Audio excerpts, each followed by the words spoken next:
juba pool sissejuhatust tere. Mina olen siis Kairit, Valga koolist ülistlane ja Valga kooli inimesed ilmselt teavad mind seetõttu, et ma siin praegu praktikat teen.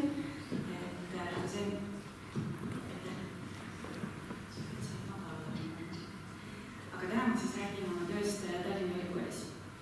Ja ma räägin ühest projektist, mille kallal me töötame tegelikult 3 keskusega koostöös, kes kõik tegelevad haridusinnovatsiooniga. Ise ma olen haridustehnoloogia keskusest, aga projekti tegelikult koordineerib Tallinna Ülikooli haridusinnovatsioonikeskus. Ja kui Mart mulle niimoodi uljalt kuulutas välja, et ma räägin ka koostöös kohalike omavalitsustega, siis tegelikult see on pigem visioon. Et selle juurde ma tulen lihtsalt lõpus, mis on visioon ja ma räägin praegu sellest, mis me praegu teeme.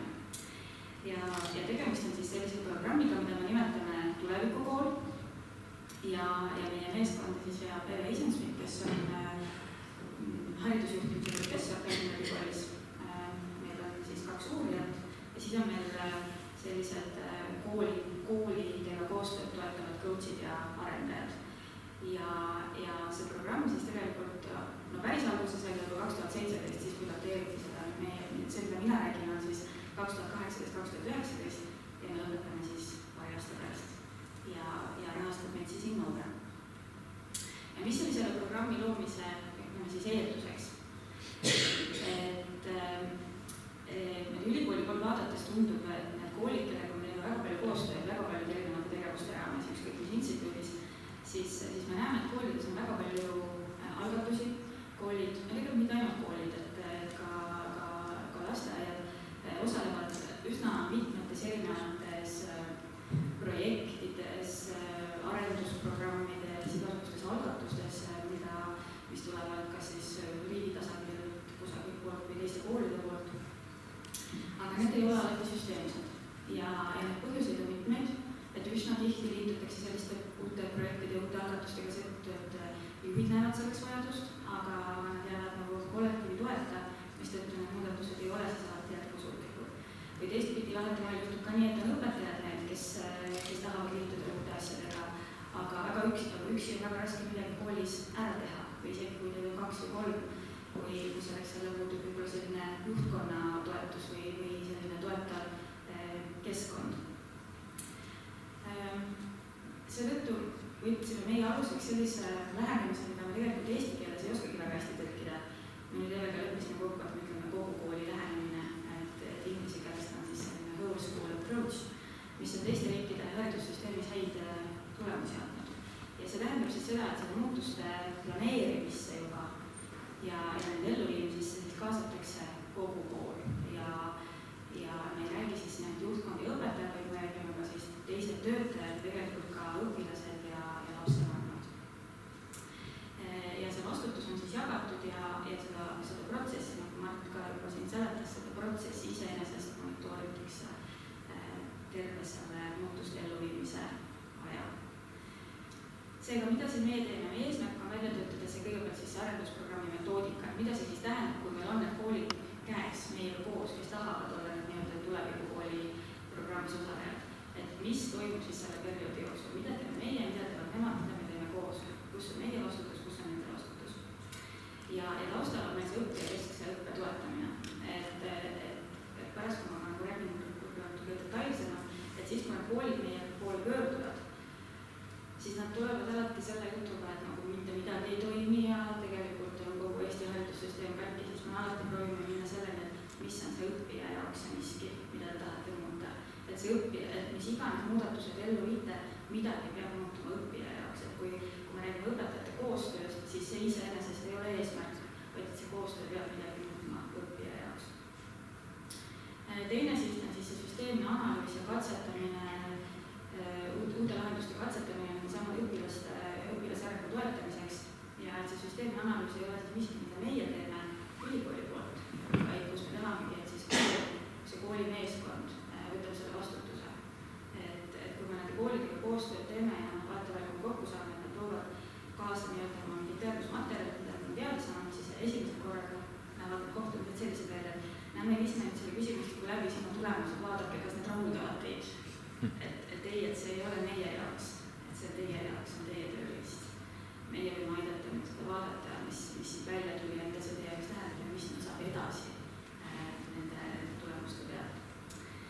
Ja kolmas siis oluline osa on see koosloomine, et me oleme selles protsessis koolidega võrdsed, sest meie ülikoolist ei tea seda, mis toimub täpselt koolis. Ja siin me vajame nagu kindlasti, et me oleme väga võrdsed selles protsessis. Ja see õppijakeskne fookus siis tähendab seda, et millega iganes see kool siis tuleb, sinna keskendume siin, eks ole, sellele, et midagi peab muutuma õppija jaoks. Et näiteks on koole, kes tahavad teatud üldpädevusi arendada või õpioskusi arendada, või siis on koolid, kes tahavad mingeid uudseid metoodikaid rakendada, probleemipõhine õppeainete vaheline lõiming või siis õppimine teatud tüüpi tehnoloogirikas keskkonnas. Ja seda tegevust siis toetab tavaliselt ülikooli poolt mingi ekspert. Et kui ma ütlesin selle esimesel slaidil, et meil on nii-öelda need coach'id, siis see coach ei saa olla ekspert õppimises tehnoloogirikas keskkonnas või ainetevahelises lõimingus või üldpädevuste toetamises, vaid tema on see muutuste juhtimise coach, kes küsib õigel hetkel õigeid küsimusi ja juhib teatud tähelepanu, aga selle sisulise poole pealt, siis me peame leidma ülikoolist eksperdid. See koostöisus tähendab siis seda, et kool moodustab sellise 4-6 liikmelise muutusi eest vedava juhtrühma. Ja sellel meeskonnal on siis ka tavaliselt juht ja väga tungivalt on soovitatud, et see ei ole siis selle asutuse juht ise. Ehk siis, et kui me praegu töötame 5 kooliga, siis nende koolide meeskonnajuhid on kõik tavalised nii-öelda õpetajad. Ja igal koolil on siis ülikoolipoolne coach. Ja siis see tõenduspõhisus. Et me üsna algusest peale töötame siis selle nimel, et kõigepealt kujundada see arusaam, et kui te neid muutusi klassiruumis ellu viite, siis te kogute selle kohta ka teatud tõendeid. Ja see oli võib-olla see kõige keerulisem osa selles protsessis, sellepärast, et sõnad nagu andmete kogumine, tõendid, usaldusväärsus, et see natuke hirmutab. Aga kuna ma ütlesin, et see on see kõik koos loomine, koos väljamõtlemine, mis see miski on, siis ühel hetkel võtab kool vastutuse selle eest ja lõpuks ei ole see mingi probleem nendele viia läbi vaatluseid või küsida õpilaste tagasisidet või viia läbi õpetajatega mingisuguseid vestlusformaate, kus nad saavad tagasisidet oma muutuste protsessile. Me oleme teinud sellise pildi, mis peaks justkui visualiseerida seda, kuidas me siis koos läheme.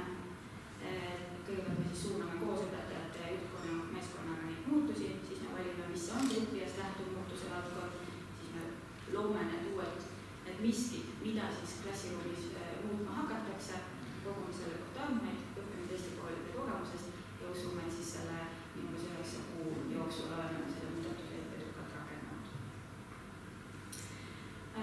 Meil on veel 3 hästi olulist põhimõtet. On dialoog, omandutunne ja tähenduslikkus. Võib-olla nad niimoodi kõlavad keeruliselt ja teoreetiliselt, aga nad mängivad 3 märksõna sellepärast meie jaoks hästi olulist rolli, et kui kool pöördub ülikooli poole mingisuguse uue asja rakendamiseks, siis üsna tihti juhtub see, et see on mingi tarkus, mida meil ülikoolis jagatakse. Võib-olla ma võtan selle omaks, võib-olla ma ei võta, siis tegelikult see ülikoolis väga hästi halb asja, mis on klassiruumis toimub.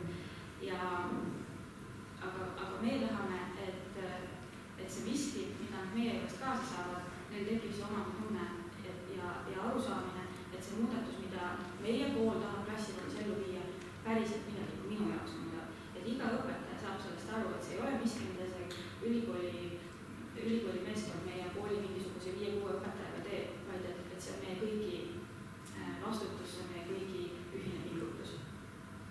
Ja see tähendab siis seda dialoogi, et see ei ole ainult dialoogi meie ja kooli vahel, vaid et ka see kooli sisene dialoogi tekitamine ja see on väga keeruline ainult koolide jaoks, sellepärast, et kui isegi kui tundub, et kui koolid tulevad meie programmi ja tulevikukooli ja justkui nad on siis äkki innovaatilised ja neil on see juhtkonna tugi ja nii edasi, siis tegelikult kogu kooli kaasaviimine ei ole lihtne.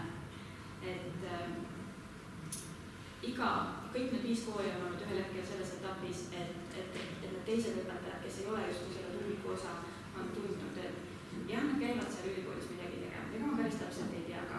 See on natuke seotud sellega, et ma alguses ütlesin, et koolidel on väga palju erinevaid programme, kus nad osalevad. Sest näiteks, kui me ühe kooli juures käisime tegemas koolitust, siis me tahtsime just nimelt neid õpetajaid, kes ei ole selle tuumiku osad. Ja meil oli 8 õpetajat ja kõik 8 õpetajat olid väga suures segaduses, mis programmist me nüüd räägime. Oota, meil on need õppimismuste strateegiad, siis meil on need lugemisstrateegiad, siis meil on see Kiva ja siis meil on see Klass Pluss ja siis nii edasi. Mille raames te esirdute? Ja siis, et ülikooli poolt vaadates oli kohutavalt keeruline nüüd selgitada, et see on see tulevikukool ja see on midagi eraldi. Et ei ole, tegelikult me tahaksime, et need kõik asjad on kuidagi nagu seotud. Et see on üks teie muutus, mida te ellu viite, mis tuleb selle Klass Plussi raames ja teine, mis tuleb Kiva raames. Seetõttu see dialoogi tekitamine on ilmselt nagu koolis väga oluline. Mis see tähendab siis see õpetamispraktikate koosloomine? Et kui me toome nagu näiteks selle, et üks kool tahtis tegeleda õpistrateegiate arendamisega õpilaste poolt, siis meie olime ülikooli poolt selles arusaamisel, mis on need erinevad õpistrateegiad, mis toetavad selles vanuses, meil oli antud juhul siis 7. klass, selles vanuses laste õppimist, siis meie ei oska tõlkida neid praktikasse. Ja seda me peame tegema koos kooliga. Ja see tähendabki, et siis koolimeeskond teeb koostööd siis selle nii-öelda valdkonna ekspertiga, kelle me siia juurde toome. Ja seetõttu toimuvadki siis sellised seminarid kooli ja ülikooliga koos, kus me viime nagu teoreetiliselt koole kurssi, mis siis näiteks õpistrateegiate valdkonnas parasjagu toimumas on ja aitame siis neid muutusi kavandada. Need formaadid, kuidas need õpetajad omavahel koostööd panna tegema, neid meie ei ütle ette, aga nendega tulevad välja siis koolid ise. Ja neid on siis erinevaid ja kui me laseme neil iga kuu anda tagasisidet, et mida nad selleks tegid, et oma seda muutust ellu viia, mismoodi nad seda koostööd toetasid, siis neid formaate on hästi palju erinevaid. On neid, kes on tekitanud tunniplaanis sellised kohad, et ongi nagu koostöised tegevused, ma ei tea, kas valdkondlikud või teatud vanuserühmas. On neid, kes teevad koostööpäevasid, et nad on pidanud leidma selle võimaluse, et see kuidagi formaalselt paika panna, et tekiks õpetajatel aega koostööd teha, sest et seda niisama lihtsalt ei ole võimalik teha, kui töökoormused on nii suured. Siis ekspert aitab seda monitoorimise protsessi vaadata ja siis seda mõju analüüsida. Ja coach on siis see, kes hindab, milline on praegu eksperdi vajadus. Näiteks ühel hetkel me jõudsime etappi, kus me ühe kooli puhul saime aru, et nende jaoks on õpilase motivatsioon nii tugev teema, et meie sellega praegu siin toime ei tule ja siis meil oli vajadus veel täiendav ekspert. Aga samas on esmaseks kontaktisikuks kooli ja meeskonna eksperdi vahel ja siis ühtlasi toetab eksperdi tegevust koolis. Ja siis see tõenduspõhisus. See on selline tsükliline protsess ja siin siis võtavad erinevad osapooled vastutuse. Meie puhul siis see tähendab seda, et kool võtab vastutuse ja meie võtame ka vastutuse. Meie jaoks on need koolid ka need, keda me uurime ja see protsess ise ja me uurime ka iseennast, et ka me vaatame ka enda puhul seda, millised need tegevused on, mida me koolidega läbi, mis toimivad ja mis ei toimi. Me saame nende käest kogu aeg tagasisidet. Näiteks, kui ma kohtun iga kuu pooleks päevaks ülikoolis ja meil on 6 korda kohtumised ära toimunud ja siis see kord me koolis ütlesid meile, et me oleme sellest täiesti tüdinenud, et iga kord te kutsute meid kokku, lasete rääkida, siis me teeme grupi arutelusid, siis te räägite meid, kas te võiks formaati muuta. Et siis see oli see koht, kus oli meil selgelt aeg peeglisse vaadata, aru saada, et me võtame teistelt ära terve pool päeva, need, kes tulevad kaugemalt, isegi ka terve päeva, siis loomulikult mõtlemiskoht. Tõendusmaterjalide kogumine, mida see siis tähendab? Tegelikult algab see kõik juba ennem selles etapis, mida Mart juba siin näiteks rääkis, kui puudutab digipeilid. Et kui koolidel on olemas mingisugused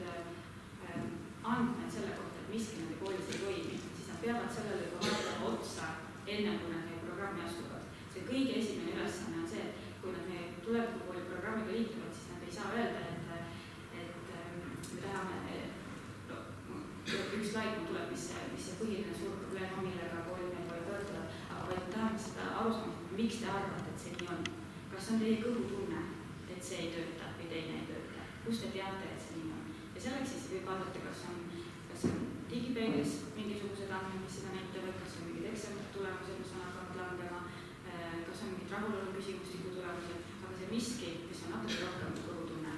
Ja seda kõhutunde pealt edasi liikumist me terve selle protsessi siis muudkui toetame. Ja näiteks meil oli eelmine nädal oligi koolidega kohtumine, kus nad kõik oma teadusmaterjalid kaasa võtma, millega nad on siiani tegelenud, siis põhimõtteliselt on kõik koolid läbinud läbi küsimustiku oma õpilastega, nad on õpetajatega teinud mingisuguseid tagasisideformaate, nad on pöördunud vanemate poole, aga need ka HTM-i poolt läbi rahulolu küsimustikud ja kõik need asjad on nende jaoks nende tööriistakast. Vot, see läbiprobleem ongi nüüd siis selle slaidi peal, et kui koolid meil pole pöörduvad ja meil see kõige esimene seminar toimub, siis mis on see miski, mis ei toimi, siis öeldakse, et õpilaste motivatsioon on langenud. Ja see tavaliselt siis tuleb, et ega see ei ole kõikidega nii, see on umbes 7. klass, kus see motivatsioon langeb. Ja me ei tea, mida teha. Ja siis, kui me hakkame nagu iga kooliga niimoodi minema süvitsi, istumegi iga kooliga eraldi, siis selgub, et tegelikult on igal ühel mingi teine fookus. Et me ei tegele 5 kooliga, kelle kõigil on üks eesmärk õpilaste õpimotivatsiooni tõstmine. Siis näiteks ühe kooliga me oleme tegelenud siis nende õpistrateegiatega. Üks kool võttis endale hoopiski sellise huvitundide integreerimise ja lõimingu fookusesse ja läbi selliste tegevuste seda õpimotivatsiooni tõsta ja nii edasi. Aga see õpilaste õpimotivatsioon on siis see miski, mille pärast tegelikult meie poole pöördutakse. Siin on üks pilt, mis on natuke eesti keeles ja natuke inglise keeles, sest see uurimisrühm, kellega me töötame inglise keeles ja ma ei saanud seda pilti muuta, aga põhimõtteliselt on siin ära arvestatud ühe kooli peal, kellega me töötame kogu see protsess. See üleval rohelisel nurgas, või üles millega näidata, on siis kirjas, et õpilaste õpioskuste arendamine on see suurem eesmärk, millega me terve õppeaasta tegeleme. Ja nemad vaatasid siis digipeeglist oma erinevaid andmeid ja vaatasid ka, kus on need tasemetööd ja muud asjad, et siis ühel hetkel tõesõna hakkavad tulemused langema, puudumiste arv, see on ka üks indikaator, mida koolid vaatavad, et puudumiste arv ja kõik sellised asjad. Et selle probleemiga tuleb siis tegeleda. Selles probleemi tõstatamise ja ühise visiooni loomise etapis me siis viisime õpetajad üldse kurssi sellega, et mis asjad need õpioskused on, kuidas selgitada välja, et nendega on mingisuguseid väljakutseid, siis ülikoolikoolse eksperdiga me kaardistasime need õpioskused 7. klassis, saime teada üht-teist. Siis kool ise viis läbi oma õpetajate seas siis võimestatuse ja õpetajate eestvedamise küsimustiku. Ja eestvedamine on meie hästi oluline, sest et meie võime siit öelda igasuguseid asju, et te peate tegelema nende õpioskuste arendamisega, aga tegelikult siis õpetaja see, kes peab hakkama neid teistsuguseid meetodeid seal tüülis rakendama nende samade 7. klassi õpilastega. Ja õpetaja peab uskuma, et sellest päriselt midagi muutub. Kui siis oli see juhtmeeskond selle plaani paika saanud, siis nad tutvustasid kogu ülejäänud koolimeeskonnale, õpilastele, vanematele oma plaani. Ja siis oli vaja hakata õpetaja koolitama selleks, et nad siis oskaksid neid teatud strateegiaid seal klassiruumis rakendada õpioskuste arendamiseks. Selleks käisid siis nad meie ülikoolis, terve kooli õpetajad ja täpselt samamoodi käisid meie eksperdid selles koolis neid õpetajaid arendamas.